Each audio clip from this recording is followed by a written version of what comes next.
There are three reasons that I did not take Ozempic or Wegovy or Mounjaro, one of these new drugs for my metabolic reset and restoration. Let's talk about it.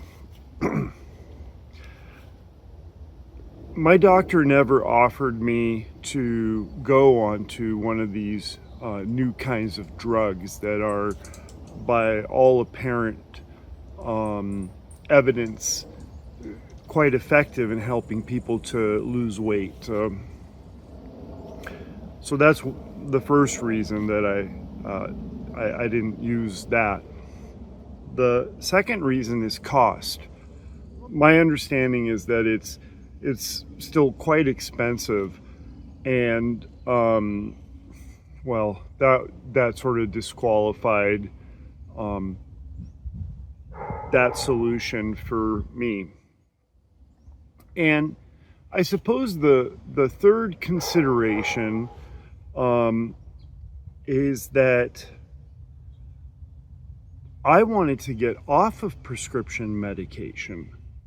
I was taking 4 prescription meds, and I saw myself having to take those for the rest of my life. So the idea of going on to a different drug, I'm okay with in principle, but there needs to be an exit strategy for me.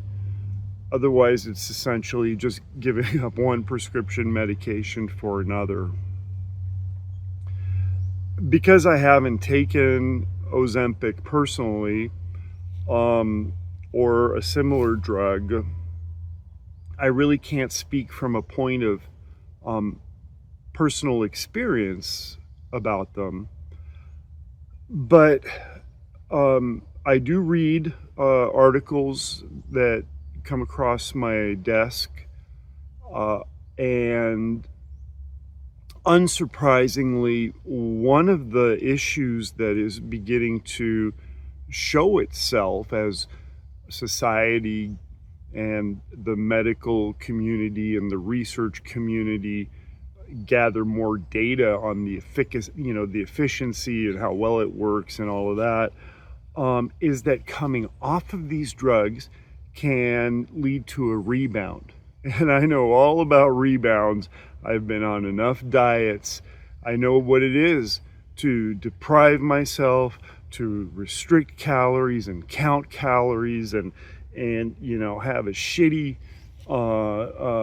culinary experience, and only then to regain everything I'd lost and maybe even more. And so to anybody who is using one of these new kinds of metabolic drugs and is thinking about, how to come off of them once they've achieved their weight goals, I invite you to check out my experience, which I've documented on a daily basis for the last 5 months here in the forests of Washington State. Because I think a lot of the habits that I've developed and the lessons that I have learned may be helpful to someone who is coming off of Ozempic.